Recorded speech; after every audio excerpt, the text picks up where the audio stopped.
I'm ostracized and traumatized by everything I'm not alright. I'm lost inside and anything I say you better listen up closely. Mostly I'm the one and only, bring it home slowly. Hand your boy the trophy, patience is holy moly. I got him hating on me like Michael. Yo, konnichiwa. Video ini adalah volume yang udah pernah Mimin bahas, karena banyak yang minta Mimin buat ngebahas ulang sambil nunggu-nunggu volume terbarunya. Dan setelah Mimin pikir, kayaknya nggak apa-apa kalau kita bahas ulang dengan rangkuman baru daripada ngestop konten Tensura. Tapi buat yang nggak suka ngulang cerita bisa di skip aja. Yaudah nggak usah lama-lama, kita langsung aja yuk gas videonya. Cerita dimulai. Dan saat ini hidup Gabir pun kembali terancam. Pertarungan pun mulai menggila. Barago pun saat itu langsung menembus perut Gabir dengan sebuah pistol.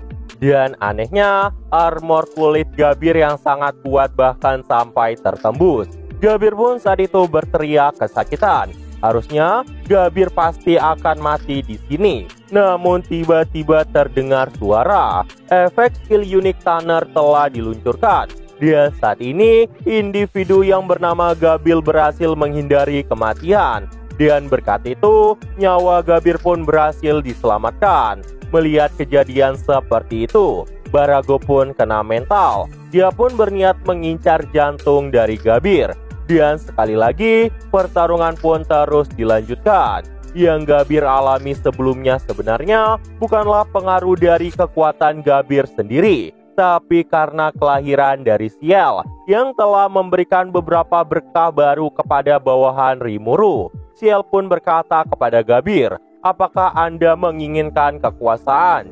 Jika iya, setujuilah transformasi keterampilan unikmu. Gabir yang mengira bahwa itu adalah ulah tuannya pun langsung menyetujuinya. Dan saat ini, skill unik Tanner pun dikorbankan menjadi King of the Mind. Itu adalah sebuah skill yang memiliki 5 efek. Berikut adalah kelima efeknya. Ada Thinking Acceleration, Speed Change, Unique Spot Operation, Space Operation, dan Multiple Boundaries. Dan saat ini, pemikiran dari Gabir pun juga telah dipercepat dan kecepatan persepsinya meningkat jutaan kali lipat dari sebelumnya. Dan saat itulah, aura dari Gabir pun mulai meluap-luap. Melihat kejadian seperti itu, Barago pun mulai melepaskan serangan terkuatnya. Namun Gabir membalasnya dengan kekuatan penuh. Dan seketika, sebuah lubang besar pun terbuka di dada Barago tepat setelah benturan itu. Barago yang melihat luka besar di dalam tubuhnya pun langsung mencoba untuk memulihkan tubuhnya. Namun sayangnya nggak berhasil, karena ternyata dari serangan Gabir ini juga telah merebut kemampuan dari Barago untuk pemulihan. Dan Barago cuma bisa mendekati kematiannya. Sampai pada akhirnya Barago pun binasa. Gabir pun saat itu berhasil memenangkan pertempuran itu. Di sisi lain, Gosling juga sedang bertarung menghadapi lawan yang tidak terduga. Itu adalah 500 iblis Black Number. Pasukan iblis saat ini benar-benar menggila di medan perang. Itu karena perintah Raja Iblis Rimuru. Namun tiba-tiba muncullah seseorang di tempat itu. Yang paling mengejutkan lagi, orang itu tidak lain adalah Gadra yang sebelumnya telah meledakkan dirinya. Melihat kejadian yang sangat mustahil di depan matanya, Gosling pun kaget karena sebelumnya Gosling telah melihat Gadra udah mati karena membakar daya hidupnya. Namun Gadra malah berkata, kenapa kau malah mempercayai hal sebelumnya? Bagaimana mungkin orang sepertiku melakukan serangan bunuh diri? Gosling yang mendengar itu pun kena mental, karena jelas-jelas serangan yang Gadra gunakan telah membakar esensi hidupnya. Namun pertarungan pun kembali terjadi. Gosling saat itu langsung membidik kepala Gadra dan mencari tahu kejadian apa yang sebenarnya udah terjadi. Gadra pun saat itu juga menanggapi semua serangan dari Gosling sambil menjelaskan semuanya kepadanya. Sebenarnya aku telah bereinkarnasi. Saat ini, aku dan kekuatanku juga telah berevolusi. Jadi selama menggunakan semua ini, aku bisa mati dan memulai hidup baru dengan kenangan yang lama. Hanya saja ada resiko di balik semua ini. Tingkat keberhasilannya sangat rendah. Karena dengan memulai reinkarnasi, jiwa akan dipisahkan dari tubuh kita. Dan karena itulah, Ghadra sebelumnya telah mengajukan diri menjadi murid Diablo. Meskipun Diablo belum memberikan jawaban, tapi tugas Diablo juga mengawasi Ghadra. Dan ini juga merupakan perintah dari Tuan Rimuru. Dan kebetulan karena mereka berdua memang orang yang aneh, yang tergila-gila sama sihir Rimuru, makanya Diablo pun berkata pada Ghadra, "Kau pria yang sangat menarik. Jadi aku akan menganggapmu sebagai tanggunganku." Semua yang Diablo lakukan karena Ghadra sebelumnya pernah muji-muji Rimuru. Dan seperti yang kita tahu, si Mamang Diablo selalu tergila-gila ketika mendengar tuannya dipuji. Diketahui saat ini, Diablo sebenarnya telah menanamkan sesuatu yang membuat reinkarnasi Ghadra bisa ditulis ulang. Karena alasan yang dibikin Diablo ini, jika Ghadra memilih mati untuk Rimuru, Ghadra akan memiliki kesempatan kedua dalam hidupnya dan terlahir kembali menjadi ras iblis, jalur iblis keturunan Diablo. Karena meski nggak dibilang bawahannya, tapi Diablo mengakui Ghadra sebagai tanggungannya. Dan karena semua alasan itu, sangat wajar Ghadra memiliki ingatan seumur hidup. Dia pun resmi menjadi makhluk spiritual. Lah Min, bukannya iblis butuh tubuh fisik, apalagi posisinya lagi di dunia kardinal. Itu benar, tapi karena Ciel telah terlahir, terdengarlah suara Ciel yang berkata pada Ghadra saat itu, "Aku akan memberikanmu tubuh dan kekuatan besar jika kau mau melayani Tuan Rimuru selamanya." Tanpa pikir panjang, Ghadra berkata, "Memang itulah keinginan terbesarku." Dan karena itulah, Ghadra pun lahir menjadi ras iblis metalik. Karena pertukaran ras itu, jumlah mana dari Ghadra juga telah meningkat sangat tinggi.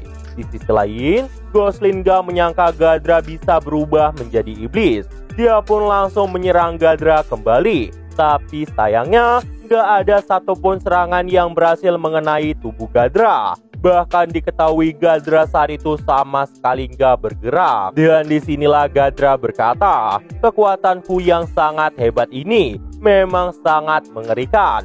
Dengan memanipulasi medan magnet, energi yang ada di sekitar akan bergerak sesuai sama keinginanku." Gosling yang marah itu pun langsung mengaktifkan kekuatan Demon Disfusion. Dan dia pun segera mendapatkan kekuatan yang sangat besar. Namun Ghadra malah berkata, "Hei, jadilah kelinci percobaanku." Dan seketika, sebuah buku yang dipegang oleh Ghadra pun mulai memancarkan cahaya yang tidak menyenangkan. Ternyata, buku itu berisi tentang Rimuru dan berisi semua keajaiban yang dikelola oleh Ciel sendiri. Mendapat pemberian seperti itu, Ghadra pun merasa sangat bahagia. Ghadra pun saat itu melepaskan penjara hitam kecil. Itu adalah sihir yang diciptakan Rimuru dan Benimaru. Dengan kekuatan seperti ini, Ghadra bisa menggunakan semua kekuatan yang tertulis di dalam buku itu. Dan saat itu juga, Gosling pun langsung binasa. Setelah semua kejadian ini, Legium Warcraft yang dipimpin oleh Gladim pun akhirnya telah musnah. Namun ada bahaya mengerikan di medan perang. Salah satu dari 3 pasukan Yuki langsung menyerap mayat Gladim. Itu adalah Vega. Vega pun langsung mendapat kemampuan dari Gladim. Sisa-sisa tubuh Barago, Najim, dan Gosling juga ditelannya. Vega pun mulai berubah menjadi makhluk yang sangat mengerikan. Gabir pun saat itu kaget karena dia mulai merasakan aura yang sangat mengerikan. Namun semua pasukan telah mencapai batasnya. Melihat Gabir yang saat itu waspada, Ghadra pun berkata, "Tenanglah Tuan Gabir, pria itu bernama Vega yang merupakan rekan dari Yuki." Gabir pun minta Ghadra mengurusnya. Ghadra pun saat itu langsung menyapa Vega. Melihat kehadiran Ghadra yang ada di depan matanya, Vega pun berkata, "Halo Tuan Ghadra, apa benar kau telah menjadi anak buah Raja Iblis Rimuru? Untungnya aku dan Yuki adalah teman. Jika tidak, Tuan Ghadra akan dalam bahaya jika datang ke sini.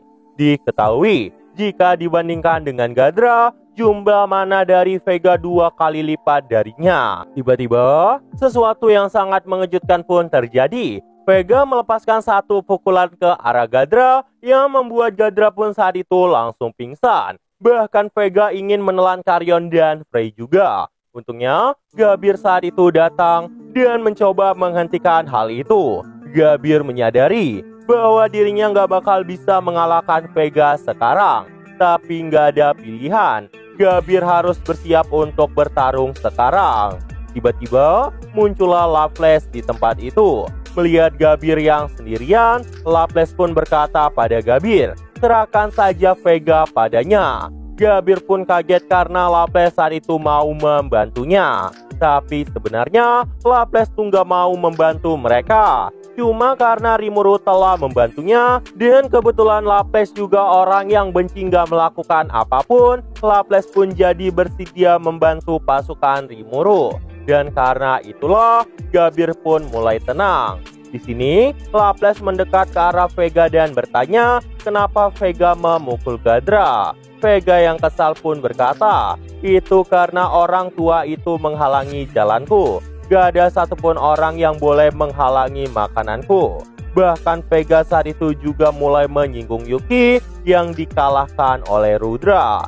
Mendengar ini, Loveless pun menjadi kesal banget. Dan seketika pergerakan cepat dari Loveless pun terjadi. Dia pun langsung mencengkram leher dari Vega dan berkata, jangan meremehkannya, atau kami akan membantaimu di sini. Loveless pun saat itu langsung menendang Vega yang bahkan membuat Vega terjatuh. Vega pun berkata, haha sudahlah, maafkan aku karena terbawa suasana.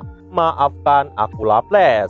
Sebenarnya, Loveless saat itu berniat memutuskan kepala Vega di sini. Tapi karena Vega menyadari kesalahannya, Loveless pun jadi menghentikan hal itu. Loveless pun berkata, sudahlah kalau begitu, ikuti aturan kami. Jika kau melakukan sesuatu di luar aturan, aku tidak akan memaafkanmu. Vega yang mendengar hal itu pun setuju dan berencana untuk menyelamatkan Kazarim serta bertemu Tiar dan Footman. Nah jadi itu aja untuk pembahasan kali ini. Dan tunggu video-video gue selanjutnya dan see you!